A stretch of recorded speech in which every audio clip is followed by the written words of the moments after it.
The Samurai Shodown or Samurai Spirit series began back in 1993 when the first game in the series released in arcades and on the Neo Geo home system. 11 more main series games have since followed, with last year's reboot of the series being the most recent and the first for 11 years. This game has now made its way onto the Nintendo Switch. Is it worth getting? Well, I'm Glenn for SwitchUp. Thank you to the developers for the review code, and now let's find out.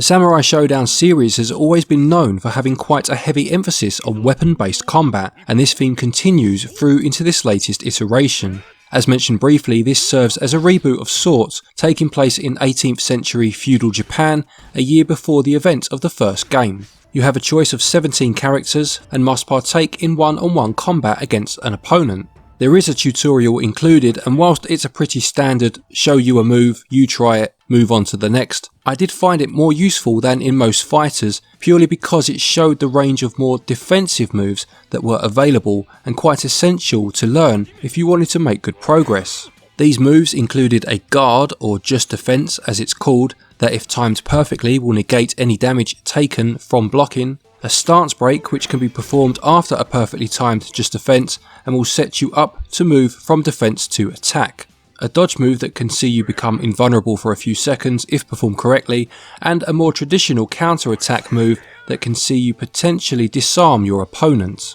It's a layer of depth that challenges you to learn its intricacies and play at a whole new level. That's not to say that you cannot get by without mastering this, and anyone using a mixture of light, medium and heavy attacks will certainly have enough about them to have fun and put up a fight at least. Just on that point then, in terms of basic attacks, as mentioned you have light, medium and heavy attacks performed by pressing Y, X and A respectively, although the shoulder buttons also act as combinations of these buttons to make performing certain moves easier. For example, the ZL trigger acts as if you have pressed all three of the attack buttons together, and this is a very welcomed addition, not just in terms of pulling off certain moves more easily, but also in terms of comfort of reaching particular button combinations on the pad. You also have a kick move performed by pressing B, and whilst this is weaker than your other attacks, it's quicker and more effective against an opponent who is guarding. All of these button combinations can be changed in the options menu. Returning from previous entries is the rage gauge at the bottom of the screen, which will slowly fill up as the battle goes on. Another feature, Rage Explosion, will see the timer freeze when activated, as well as greatly increasing your attack power. You can also only use certain powerful moves, such as the weapon flipping technique, whilst in this state, although using such a move will end the Rage Explosion. Rage Explosion can only be used once per match, so it's essential to get a feel for when it is best to use it in order to turn the tide of battle. The gameplay is incredibly tense, with you finding yourself taking a more methodical approach to battles than you may otherwise do in other fighting games. It feels more like a duel because of this, and therefore offers quite a different experience. It's strange, but despite the potentially more methodical nature of battles, they are also quite quick at times, due to the huge amounts of damage that weapons can dish out. One mistake can cost you the bout, and this leads to some pretty intense moments. In terms of game modes, first up is Story Mode. This tells the tale of your chosen character through cutscenes at the start of your journey and every so often after certain fights. Moving away from the fights themselves, which are as good as ever, the actual storytelling is quite disappointing, being very reminiscent of older SNK titles, with just a few quick scenes and lines of dialogue which will mean very little to the uninitiated and therefore lose some of their impact. This is such a shame, as the story and lore around the series is so very interesting, and a more fleshed out story mode, such as the ones that have been included in the last few editions of the Mortal Kombat series, would have really added to the experience in my opinion. As well as story mode, there are also a few other options, including Gauntlet mode, which sees you take on every character in the game in a one-round battle, and this is the mode most like a traditional arcade ladder. There is a survival mode where you must defeat as many opponents as possible before losing the last of your life bar, and a time trial mode as well. There is an online mode with ranked and casual matches available. Casual allows you to create a room for up to 10 people, but unfortunately I couldn't find a match at all using casual mode, although I was able to play in ranked mode, and this works very well with no lag.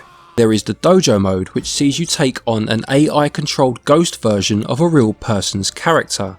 The eShop blurb promises that the technology will learn from the player the more hours they put into the game, and will then replicate their playstyle in the form of a ghost, available for others to fight. I couldn't really say how sophisticated the technology is, and therefore how true that statement will be, as I only tested it out a few times, but it's quite an interesting feature nonetheless, and you can save ghosts of players with which you shared a particularly good battle, or even battle against a ghost of yourself. Finally, there is a local multiplayer mode too, as you would expect. Gameplay is more measured than in some other fighters, which leads to quite tense and exciting finishes at times. The story mode is a bit disappointing, but on the whole, gameplay gets 18 out of 20.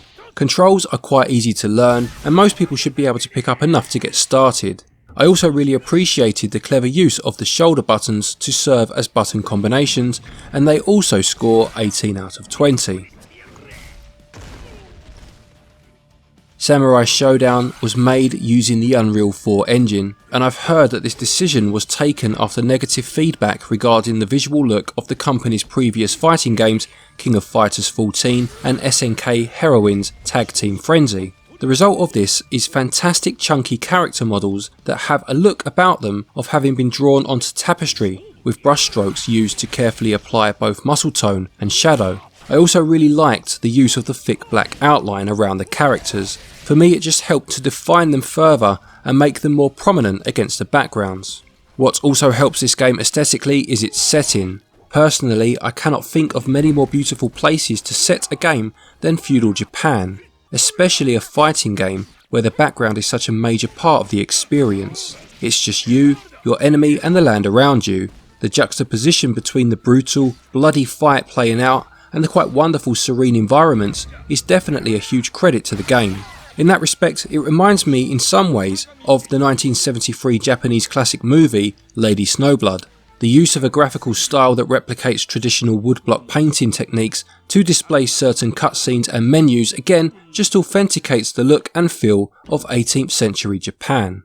Things aren't perfect though, of course, and the style shows the limitations of the Switch version more prominently than a hand-drawn art style would, especially in handheld mode where the characters do look blurry. But having said that, I really enjoyed the colour and techniques that were used. Another point to note is that the load times can be quite long, and this is especially annoying after a great win or a narrow loss when you just want to jump straight back into it. The game aims for 60 frames per second in both docked and handheld mode, and whilst I've seen it reported that the game will drop into the 50s quite regularly, and I did myself notice drops at times, especially after an attack animation, they never really affected the gameplay, for me at least. In terms of the audio, everything is again very traditional for the Japanese setting, with wind, string and percussion instruments prominent. Voiceovers for all cutscenes are in Japanese with subtitles at the bottom of the screen, and personally I felt this fit the game perfectly. Visuals are bold and striking, with even the gore having a strange beauty to it. They score 16 out of 20. Audio is appropriate and definitely enhances the experience and scores 18 out of 20. Samurai Shodown costs £44.99, €49.99 or $49.99, and there is another option available too, being the deluxe version, which comes in at about £10 more but includes the 4 DLC characters as well. For this price you're getting the story mode as well as a number of other game modes, plus both online and local multiplayer. As well crafted as this game is, this is quite a high price point, and the fighting genre is one that's fiercely contested on the Switch, and I would say makes the price difficult to justify. In terms of the game's quality, it's fantastically made, and is different to a lot of other fighters, which definitely works in its favour. Plus there is a physical release, which I've seen going for around £37, so a bit cheaper than the digital version. Had the story mode been a bit more involved, I would have scored it higher, but as it stands, value scores 12 out of 20.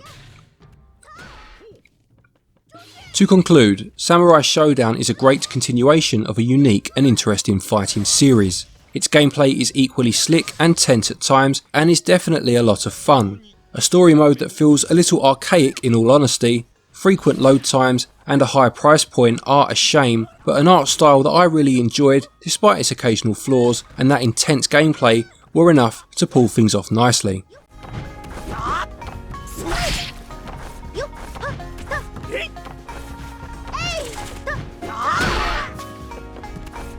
Samurai Shodown gets a SwitchUp score of 82%. Many thanks as always everybody for watching. I hope you enjoyed this review. Please do remember to leave a like if you did. A quick thank you to all of our new subscribers. We're on our way towards 80,000 now, which is absolutely unbelievable. And our Patreons who support us each and every month, as well as of course all of you for watching our videos. Until next time, take care and happy gaming.